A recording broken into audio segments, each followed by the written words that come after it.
皆さんこんにちは。夫婦グルメ旅行チャンネルです。今回は MSC ベリッシマシリーズの3回目です。これまでは MSC ベリッシマ船内での過ごし方や、前回の動画では有料レストランをご紹介してきました。ご興味のある方はぜひご覧くださいね。そして今回ご紹介するのは MSC ベリッシマ無料レストランのご紹介です。ぜひ最後までご覧くださいね。お料理紹介の前にすごく簡単にレストランの全体像をご説明すると、無料レストランは5つあり、1つ目はポジドニアレストラン、2つ目はライトハウスレストラン、3つ目はルセルジエ、4つ目は桜の木、5つ目はマーケットプレイスビュッフェです。このように無料レストランは5つありますが、全てのレストランに自由に行けるわけではありません。部屋番号ごとに1から4の中からメインレストランとして割り振られているんです。また入れる時間も決められているので、決められた時間になったら決められたレストランに行くスタイルになっています。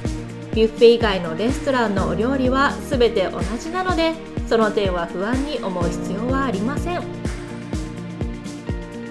ただ、いつでも自由に入れるレストランが1つだけあり、それが5つ目のマーケットプレイスビュッフェです。船内はショーやイベントがたくさんあるので、時間制約を気にしなくていいビュッフェはだいたいいつも大混雑していましたよ。その日のショーの時間などに応じて決められたレストランかビュッフェレストランかを使い分けるといいかもしれませんね。私たちもメインレストランは毎日は使わず、予定に合わせて有料レストランとの使い分けをしていました。どのような時にメインレストランを使っていたかというと、フォーマルナイトやイタリアンナイトといったテーマが設定された日に使いましたよ。催し物がある時はイベントが用意されていたりするので楽しめるからです。それではイタリアンナイトメインレストランのディナーのご紹介です。私たちのメインレストランは桜の木で、普段の店内の様子はこんな感じです。ただイタリアンナイトの日はというと、イタリアの国旗の色でテーブルが飾られています。服装もイタリアをイメージした服装にしている方も多く、かくいう私たちもイタリアをイメージした服装で楽しみました。お料理は前菜からデザートまで、自分の好きなものを好きなだけ選ぶことができますよ。さすがイタリア戦だけあり、イタリアンナイトのこの日のメニューは普段より気合が入っているような気がします。またメニューリストは写真のあるものが多く、日本語表記もされているので注文しやすいですよ。まずは赤ワインで乾杯です。1品目は赤ワインと楽しむためカプレーゼを注文しました。生ハムにモッツァレラチーズ、チェリートマト、バジルで、モッツァレラは船内で作ったばかりのチーズで美味しいですよ。2品目は野菜不足にならないようサラダにしました。グリル野菜のサラダでガーリック風味のクルトンにガーリックハーブドレッシングがかけられ、食べ応えがあります。3品目はミートソースのアランチーニ、チーズ入りのライスコロッケです。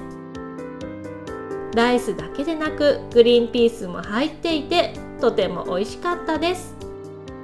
パスタはスパゲティアマトリチャーナ、ベーコン、トマト、チーズのシンプルなパスタですが、こちらもとっても美味しかったです。またイカスミリゾットも注文し、夫とシェアしました。イカスミ料理って家では作らないのでつい頼んでしまいます。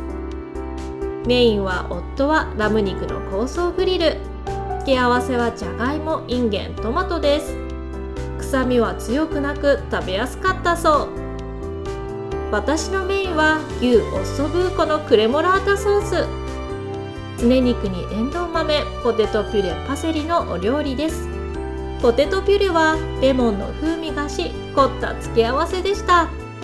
デザートは夫はリモンチェッロケーキ、私はティラミスを注文しました。このティラミスはとても美味しくて、乗船した際にはおすすめです。こんな感じで無料レストランもかなり満足できますよ。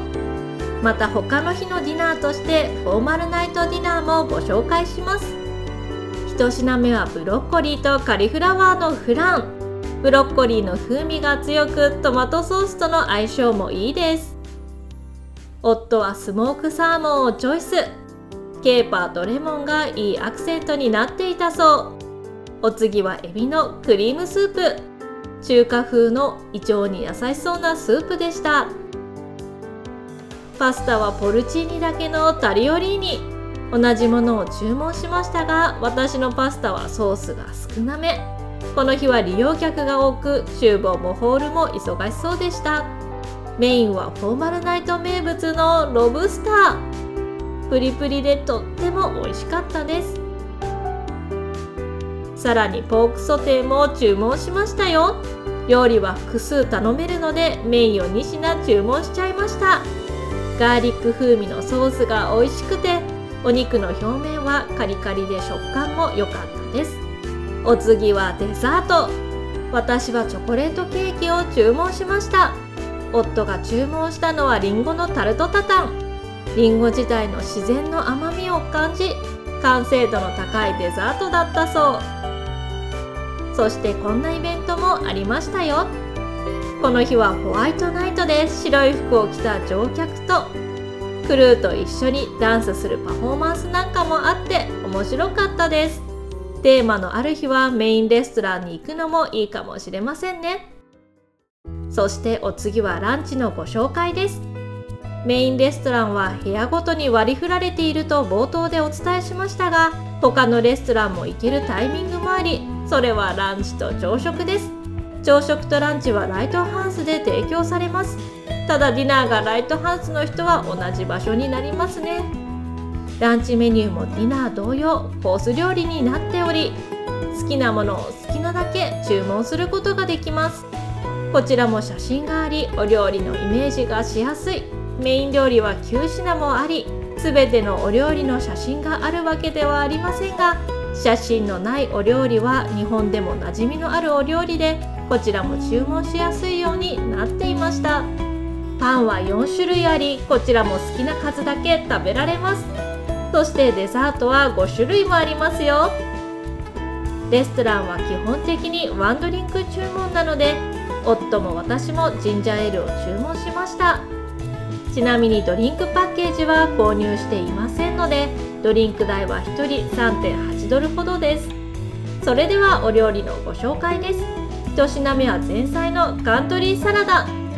ひよこ豆、レンズ豆、トマト、ゆで卵のグリーンサラダです。2品目はポルチーニだけのカプチーノクリームスープ。ポルチーニだけはそこまで強い風味ではありませんが、きのこの濃厚スープで美味しいです。3品目は魚介類のタリアテッレ。イタリア戦ということもあり、パスタはとても美味しいですよ。ムール貝などの魚介のうまみがトマトソースによく溶け、ニンニクが効いているんです。ムール貝もゴロゴロと入っているし、あまりの美味しさにおかわりしたくなりましたよ。4品目はイカのパン粉焼きバジル風味。イカをソテーしてパン粉にバジルソースがかかっています。またイカの下には豆のソースもあり、こっくりとしたテクスチャーに豆の甘みが美味しいです。デザートはリンゴのクランブルパイ。砂糖不使用のアップルパイですが、とっても甘くコーヒーと一緒にいただきたくなりました。そしてお次は朝食のご紹介です。朝食もライトハウスレストランで食べることができますが、この日は人が多くてライトハウスの隣のレストランまで使っていたので、こういう時もあるみたいです。メニューは卵料理とウインナーにパンといったブレックファーストの王道メニューですが、なんと和食定食も用意されていましたよ。和食が恋しくなっても安心ですね。私はサラダとオムレツとポテトを注文しました。オムレツは好きな具材を選ぶことができたので、きのこを入れてもらいましたよ。食事面はこんな感じです。ここでメインレストラン利用時の注意点をご紹介します。無料の昼食はビュッフェかライトハウスレストランのみなので待ち列ができます。レストランが開く15分前に行き並ぶことをおすすめします。早めに行って並んだこともあり、窓際席に座れました。なおランチもディナーも混んでいると、お料理のテンポがかなり悪く時間がかかるので、ショーなどがある時は注意が必要です。またディナーは相席になることが多いです。ただ食事を重ねるうちに関係が打ち解けていくので、クルーズ旅行らしい体験ができて楽しい時間を過ごすことができました。とはいえショーの時間で行けないこともあるので、そんな時は有料レストランかビュッフェがおすすめです。有料レストランは前回ご紹介しているので概要欄からご確認ください。それではビュッフェのご紹介です。ビュッフェは時間の制約がなかったり、様々なジャンルのお料理があるので、食事時はだいたいいつも混んでいました。なので私たちは食事は有料レストランかメインレストランに行き、ちょっと小腹が空いた時にビュッフェを使っていました。時間をずらすことで窓際の席やテラス席に座ることができ、海を見ながらのんびり過ごしたりしていましたよ。テラス席でコーヒーを飲みながら過ごす時間は本当に気持ちのいい時間で、とてもリフレッシュすることができました。こんな感じで船内の無料レストランを堪能してきましたよ。船内での食事需要についてイメージをお持ちいただけましたでしょうか。私としてはメインレストラン、ビュッフェ有料レストランを使い分けることで様々なジャンルのお料理や空間を楽しめるので、使い分けがおすすめですよ。とはいえあくまでも個人の意見としてとどめ、ご自身なりの楽しみ方を見つけてみてくださいね。今回は MSC ベリッシマ無料レストランのご紹介でした。この動画が少しでも皆様のお役に立つと嬉しいです。今後も様々なグルメや旅行をご紹介していきますので、ぜひグッドボタンとチャンネル登録よろしくお願いします。それではまた次の動画でお会いしましょう。ご視聴ありがとうございました。